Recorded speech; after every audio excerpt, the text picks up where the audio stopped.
our physical reality is a shadow of a larger reality. And I was blown away when I first saw that, because that's exactly what the Bible's been saying all along.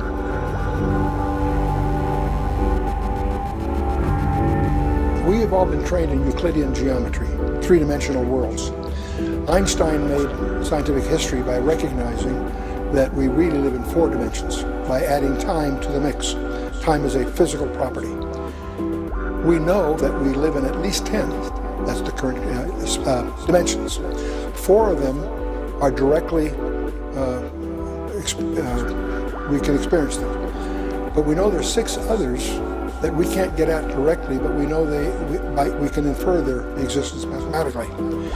What makes that provocative to people who've discovered that is that a Hebrew sage by the name of Nachmanides, back in the 13th century, predicted that from studying the text of Genesis. He concluded that our universe has 10 dimensions, only 4 are knowable, to use his term, and 6 are not knowable to us. And I find that fascinating, because we've spent hundreds of millions of dollars on atomic accelerators to discover what Nachmanides did by studying the text. So the 10, some say 11, there's some debates among mathematicians about details, but there's awareness within the advanced scientific community that we live in more than just the 4 dimensions that we directly experience. If we take those things that are larger than us, larger than man's reach, and just lump that and call that the macrocosm, we suddenly are confronting astronomy, astrophysics, those kinds of things. The great discovery of 20th century science is that the universe is finite. It may be expanding, but it's finite. And that has staggering implications. That means it has a beginning, and it'll ultimately have an end. And that's what gives rise to these conjectures that go under the label of the Big Bang theories. There's 4 of them. None of them quite satisfactory, but that's the common conjecture, if you will. The point being, that's an acknowledgement of the fact that we're dealing with a finite universe that had an origin. But the fact that it's finite is my point at the moment. If we go the other way, looking at what's smaller than man, call that the microcosm, that gets even weirder, because you and I would think that if we took, say, a length, a piece of string or something, and we cut it in half, we'd take whatever we have left and cut it in half again. And at least, maybe not physically, but conceptually, you think we could, whatever we have left, we could cut in half. It turns out, we discover, shockingly, that when you get 10 to the minus 33 centimeters, and you try to divide that, what we have there loses a property called locality. And that there's a term in physics, a characteristic called locality. And that observation has actually been proven in the laboratory. In 1987, they actually demonstrated non-locality. Every photon in the universe somehow is directly connected to every other photon. And that defies our normal thinking of space, if you will. But the point I'm getting at is, we live in what we call physical reality has a limit in smallness, and we call it the Planck wall, because whether it's length, mass, energy, or time, it's made up of units that you can't divide. So there's a limit to smallness. There's a limit to largeness. So what we discover what we call physical reality is a digital simulation. And there was an article in Scientific American, June of 2005, which was dealing primarily with the fact that constants in physics seem to be changing, but they make the observation that's profound, that if the constants of physics are changing, that implies that our physical reality is a shadow of a larger reality. And I was blown away when I first saw that, because that's exactly what the Bible's been saying all along. And that leads to a conjecture that the universe, created with 10 dimensions, something occurred to restrict us to the 4 that we experience. Many of us, because of passages in the Bible, Romans 8, and that in Genesis 3, when God declares war because of the fall of man, the creation was made subject to the bondage of decay, the entropy laws and all of that, apparently were somehow tied to God's curse on the creation. Everything we know about the creation is post-curse. Prior to the curse, it may have had 10 dimensions, and for some reason it was fractionated. So that some of us tend to regard those 6 inaccessible dimensions as the domain of things like angels, the domain of paranormal behavior. And it's our suspicion that the UFOs somehow are trafficking from those dimensions into ours. And that, it turns out that if you try to speak about dimensions more than 3 or 4, the average person can't relate to it without special training. There are only 2 people that really relate to that. That's mathematicians with special training or small children. And so, but what we can learn a lot about dimensionality by going the other way. You and I are 3-dimensional beings. Imagine if we had a 2-dimensional universe, a piece of paper or a flat plane. We could imagine at least 2-dimensional beings in there. If we had 2 of those, getting from one to the other by them would be unthinkable. But we as a 3rd-dimensional being could pick them up and move them over.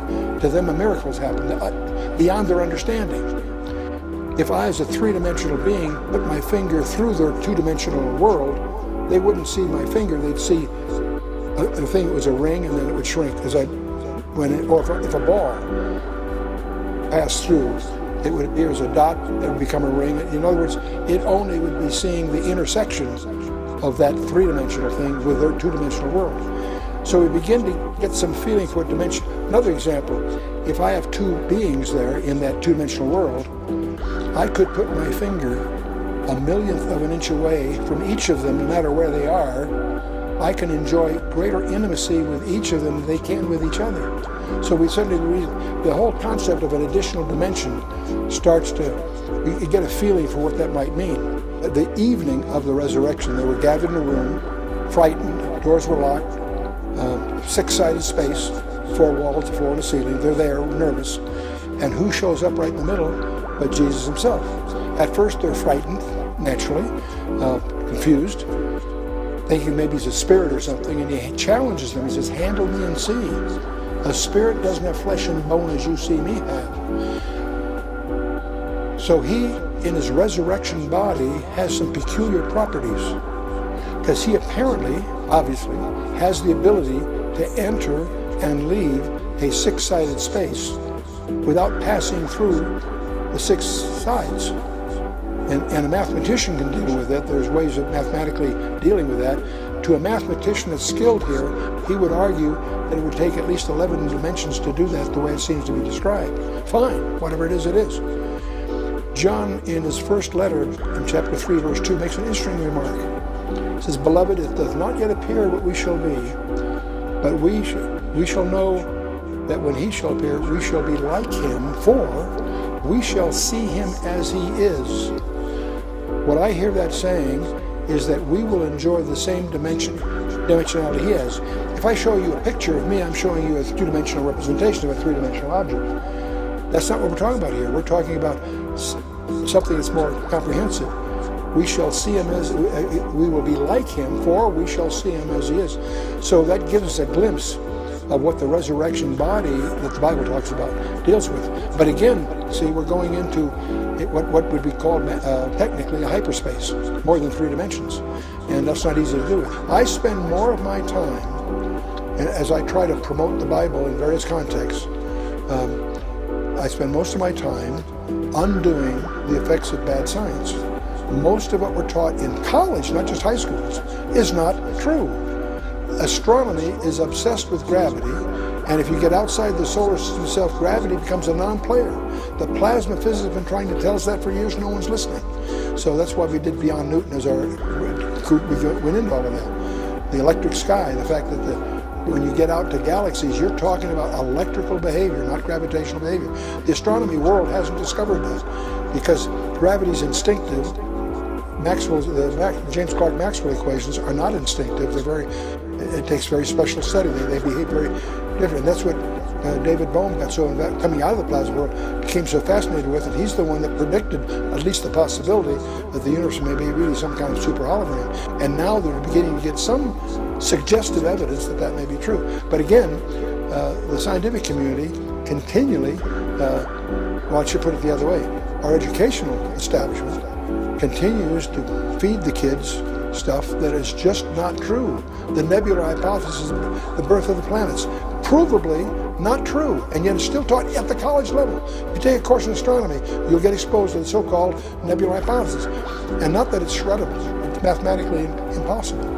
You've got 99% of mass is in the sun, and yet 99% of the angular momentum in the planets.